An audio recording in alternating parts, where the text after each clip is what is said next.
Hello once again. So I have been developing a new product and decided to share my road with you guys. I've been focusing on the backend part to learn more of it and challenge myself. It's been rough at points, but I've been kind of managing. If anyone sees stuff that can be done better in this implementation, please do let me know in the comments, yes? The thing I want to share with you today and in the next video is my attempt to implement the Outbox and Inbox pattern with MassTransit. When you're building microservices, you often need to do two things at once, right? Save something to your DB and publish a message to your broker, which in our case is RabbitMQ. The issue is that brokers don't participate in database transactions, right? So what can happen is that, for example, database write succeeds, but the app crashes before the message gets published. Now our data is out of sync, which is obviously not good. And that's the problem the Outbox pattern solves. Instead of publishing directly to the broker, we write the message to an Outbox table in our database, right? As part of the same transaction. Then a background service picks up those messages and delivers them to the broker. If something fails, the message is still there, waiting to be sent.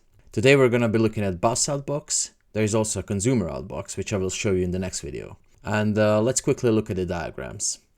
Here's what happens without the Outbox. Your API saves to the database, then it tries to publish to RabbitMQ but crashes, message is lost, and your data is out of sync. With the Bus Outbox, instead of publishing directly, the message goes into an Outbox table, same transaction as your data. A background delivery service picks it up and sends it to RabbitMQ. If anything fails, the message is still there. Alright, let's look at the code, yeah? Alright, so here's the MassTransit Outbox configuration. First we call out the entity framework Outbox and pass in our database context. This tells MassTransit which DB context to use for storing Outbox messages.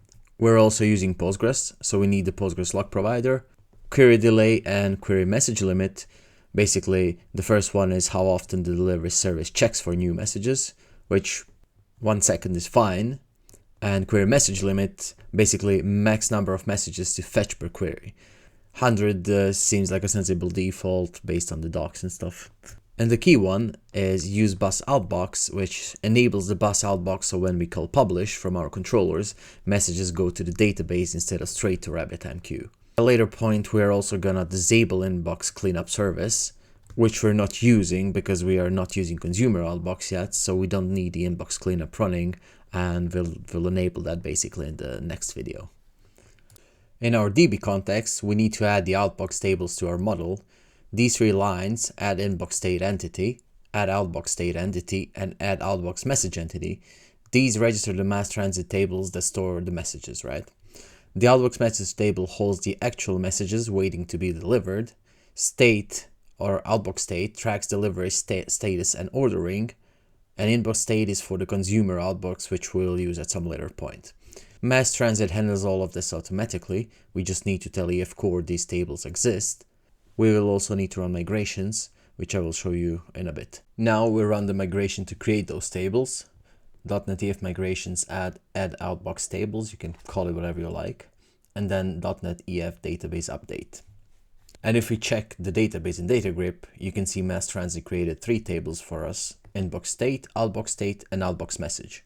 The Outbox message table is where our messages will be stored before they get delivered to RabbitMQ.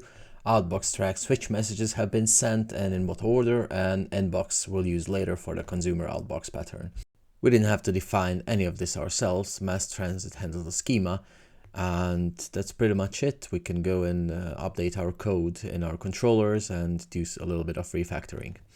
In the next step, we're going to refactor our controller a bit, and let's create an interface and a result record the method definition will return. Alright, here's the import service where we actually use the Outbox, right? We inject our DB context and iPublish endpoint from MassTransit. In create import job async, we create an import job and job items for each file the user uploaded, right? We add them to the DB context, and then we loop through each file and call publish endpoint.publish with a process PDF message. And so because we configured Bus Outbox, this does not go straight to RabbitMQ, but it gets saved to the Outbox table instead, right? And then at the end, our job and job items plus our Outbox messages all get saved in one transaction, so either everything commits or nothing does. The delivery service picks up the messages from the Outbox and sends them to RabbitMQ, and if the broker is down, the message just waits in the database until the broker is back. One more thing, so you might notice we're using this file upload record instead of form file. I'm going to show it quickly. And the reason is the i4 file is an HTTP concept, right? And it's tied to the ASP.NET. If you use that in our service, now our service depends on the web layer.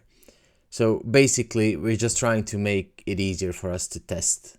Alrighty, so that's the Bus Outbox. We got our messages being saved atomically with our data, and the delivery service handles getting them to RabbitMQ.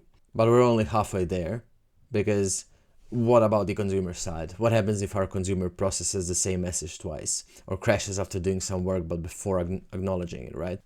That's where the consumer outbox comes in. It gives us exactly once processing with the inbox pattern.